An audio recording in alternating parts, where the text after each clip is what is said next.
taliska booliska degmada Jowhar ee gobolka Shabeellaha Dhexe ayaa xarunta saldhigga booliska ee magaalada ku soo bandhigay aabbo wiilkiisa habeennimadii xalay ku gowracay xaafadda Horseed ee magaalada Jowhar ee gobolka Shabeellaha Dhexe iyadoona aabbahan wiilka gowracay isla xalay uu ka baxsaday goobta uu falka uu ka dhacay isla markaana uu gaaray tuulooyin hoos yimaada magaalada Jowhar ee gobolka Shabeellaha Dhexe hayeeshee booliska degmada Jowhar ee gobolka Shabeellaha Dhexe ayaa halka uu gaaray ninkan la sheegay inuu gowracay wiilkiisa gacanta ku soo dhigay isla markaana dhigay saldhigga booliska ee degmada Jowhar taliyaha saldhigga booliska degmada Jowhar Maxamed Siyaad Calcanjeex ayaa faahfaahiyay ninkan la sheegay in uu gowracay wiilkiisa iyo waliba sida ay u suur gashay inay gacanta ay ku soo dhigaan maanta shirkana jirada wuxuu ku saabsan yahay dhacdo shalay galab maqribadii ka dhacday magaalada Jowhar gaar ahaan xaafadda Horseed marka waxa dhacday aabba ayaa wiilkiisa ku dilay حالي مغربدي حلي قاعد يكون توسع إلى مغربدي ولا حيسو الحمد لله إلهي قدرت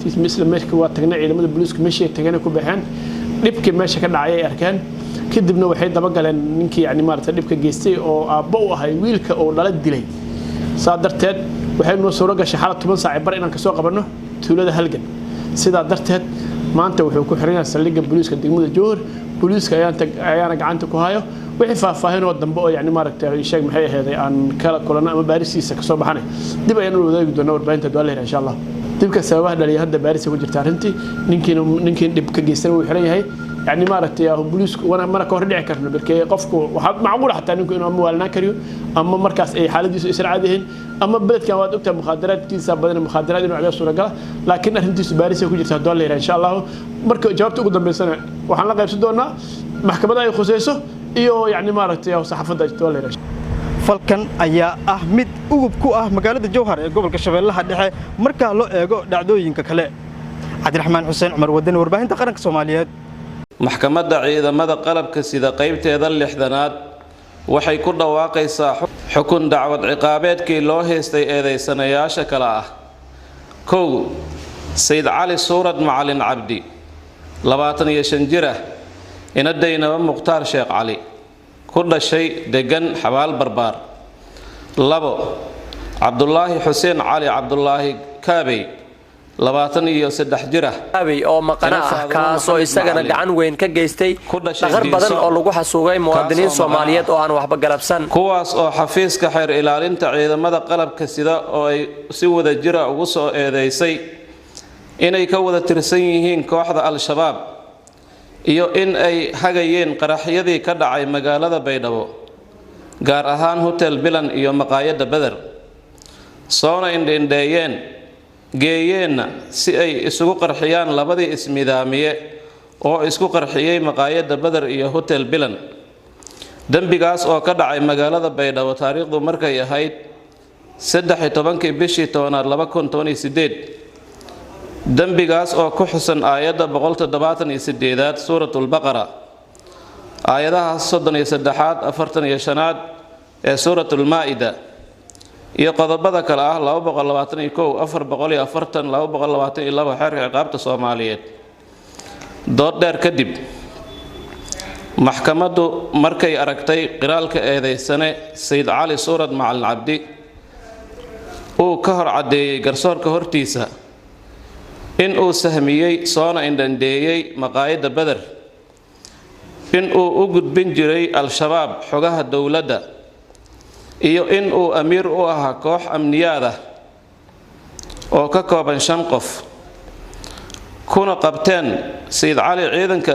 amniga degmada Baydhabo asagoo wata bistoolo TT ah oo ay u soo dhiibeen ururka Al-Shabaab oo uu doonayay inuu ku dhibaateeyo muwaadiniinta reer Baydhabo eedeysanaha labaad Cabdullaahi Xuseen Cali Cabdullaahi Kaabay waxay xafiiska xeer ilaalinta ciidamada ku soo eedeysay in uu indheeyay soona sahmiyay hotel Bilan oo uu isku miidaamiyay mid ka mid ah kooxda Al-Shabaab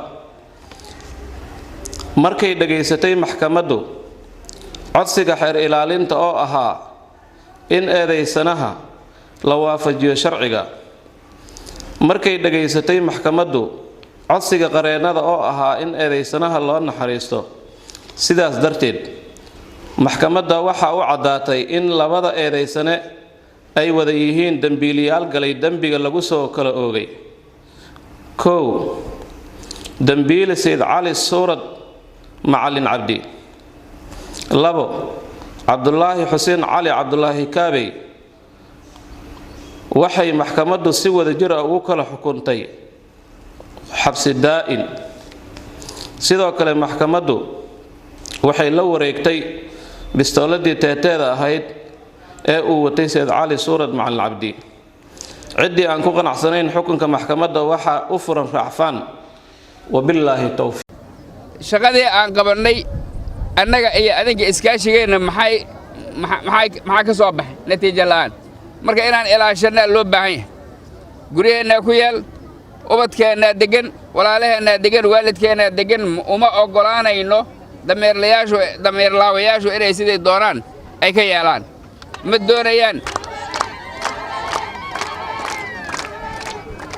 doonayaan in waddooyinkeennu ay dhismaan. ma doonayaan magaaladeennu inay qurxoonaatona ma doonayaan. ma doonayaan bulsho caafimaad qabta inaan noqonno. ma doonayaan. arrintaas waxaa u daliilah dad nool oo waddankooda jooga ee xor ku ah inaan noqonno ma doonayaan. qofay handadaan, qofay dilaan, qofay dhacaan oo ay baad ka qaadaan iyo meelay qarxiyaan kaliyahay ka dhigaan. ma aqbali karnaa waxaas? arrintaas ma aqbali karno. aadaad u mahadsantihiin. arrinta aan sheegaayo ma ahan wax aan ku riyooday, wax aan maleeyana ma ahan. waa wax dhacay oo aad adinkuna og tihiin oo aragteen. waddada Afgooye, qudaartan waxaan Afgooya ka helnaa iyo Balcad soo maaha.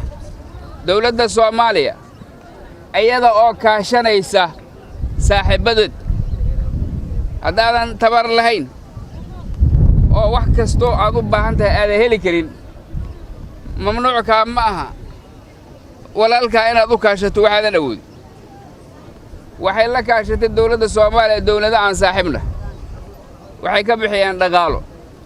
walaalo kalena noo dhisay yidhaahdeen waddooyinka, meelaha raashinku nooga yimaad, meelaha qudaartu ay nooga timaado, yacnii meelaha webiyada iyo bilicda leh, waddooyinka aadan noo dhisaale. waxaad og tihiin waddada Afgooye iyo Xamar isku xirta, iyo waddada Xamar iyo Jowhar isku xirta, oo aad og tihiin muhiimadda ay noo leeyihiin, bulshadeenna u leeyihiin, ayaa dhismo ka socota. dhismihii koowaad waxaa laga bilaabay magaalada Afgooye iyo Xamar isku xirta, waddada isku xirta. waxaad og tihiin waddadaas waa gebagebo, laakiin walaalihii noo dhisaaya maxaa kula dhacay? dadkeennii danahooda u soo kallaxay maxaa ex control kula dhacay? taasi waxay muujinaysaa sida ay uga xun yihiin annaga horumarkeena iyo nolosheenna. sidaa darteed ma jeclaa karno, mana aqbali karno, mana isu dhiibi karno inayna addoonsadaan ama aan la haysta u noqonno. ma aqbalayno. waxaan doonayaa marka arrintaas inay dhab naga ahaato.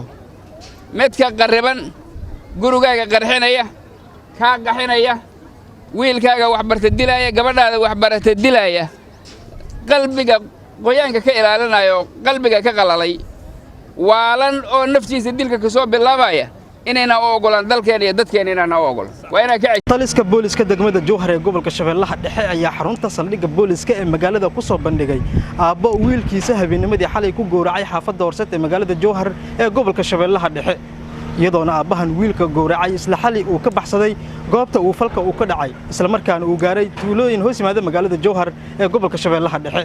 hayeeshee booliska degmada Jowhar ee gobolka Shabeellaha Dhexe ayaa halka uu gaaray ninkan la sheegay inuu gowracay wiilkiisa gacanta ku soo dhigay, isla markaana dhigay saldhigga booliska ee degmada Jowhar. taliyaha saldhigga booliska degmada Jowhar Maxamed Siyaad Calcanjeex ayaa faahfaahiyay ninkan la sheegay in uu gowracay wiilkiisa iyo weliba sidii ay u suura gashay inay gacanta ay ku soo dhigaan maanta shirkeena jiraad wuxuu ku saabsan yahay dhacdo shalay galab maqribadii ka dhacday magaalada Jowhar gaar ahaan xaafadda Horseed marka waxaa dhacday aabba ayaa wiilkiisii ku dilay xalay maqribadii xilliga 12 saac ilaa maqribada u dhaxayso alxamdulillah ilaahay qadartiisa misla meeshii waa tagnay ciidamada booliiska meeshii tagana ku baxeen dhibkii meesha ka dhacay